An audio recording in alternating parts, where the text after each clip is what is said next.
Israel पर एक बार फिर यमन के हूती विद्रोहियों ने हमला बोला है। पहले ड्रोन तो बैलिस्टिक मिसाइल से इजराइल को दहलाने की कोशिश की है।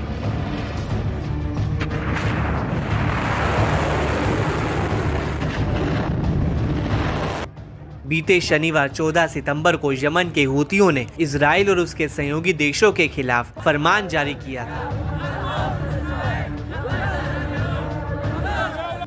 जिसमें कहा था कि दुश्मनों ने समुद्र में हार का स्वाद चखा है।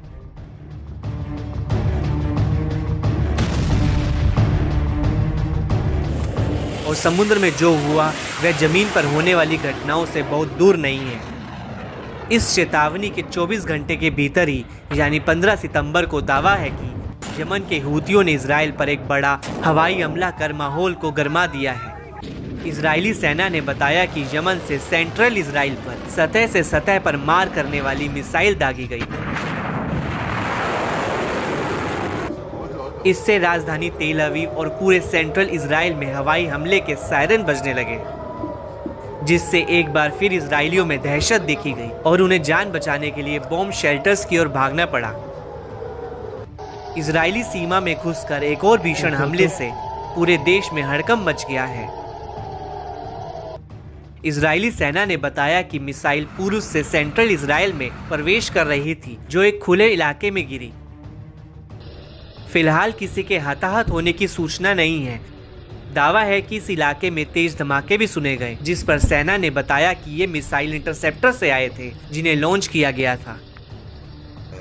बता दें कि इससे पहले जुलाई महीने में यमन के हूतियों ने तेल अवीव पर एक लंबी दूरी का ड्रोन दागा था। इसमें एक शख्स की जान चली गई थी, जबकि 4 अन्य लोग घायल हो गए थे।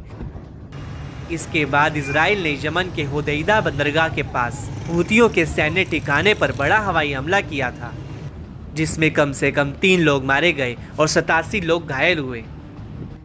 इजराइल के सोशल मीडिया पर वायरल वीडियो में सेंट्रल इजराइल के पास रूट 1 नेशनल हाईवे के पास झाड़ियों से धुआं उठता हुआ दिखाई दे रहा है, जो जाहिर तौर पर इजराइल रक्षा बलों की ओर से यमन से लॉन्च की गई बैलिस्टिक मिसाइलों को मार गिराने की कोशिशों के बाद छर्रे से निकला है।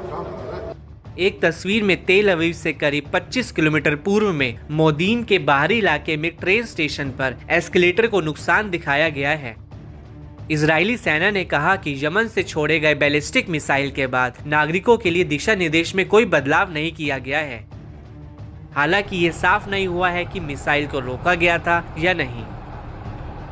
बता दें कि एक दिन पहले ही यमन के रक्षा मंत्री और सेना में चीफ ऑफ जनरल स्टाफ ने इजराइल और अमेरिका को चेतावनी दी थी। कहा था कि जो आने वाला है वह पहले सामना की गई किसी भी चीज से अधिक कठोर और गंभीर होगा।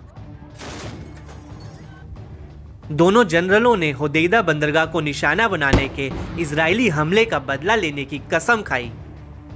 उन्होंने इजराइल को चेताते हुए कहा कि आने वाले दिन ऐसे झटके लेकर आएंगे जिसकी दुश्मन देश ने उम्मीद भी नहीं की होगी। जनरलों ने दोहराया कि यमन कड़ी मेहनत से जवाब देगा और ना तो माफ करेगा और ना ही भूलेगा। दुश्मन देश को उस दिन का पछतावा होगा जब उसने उस पर हमला किया था।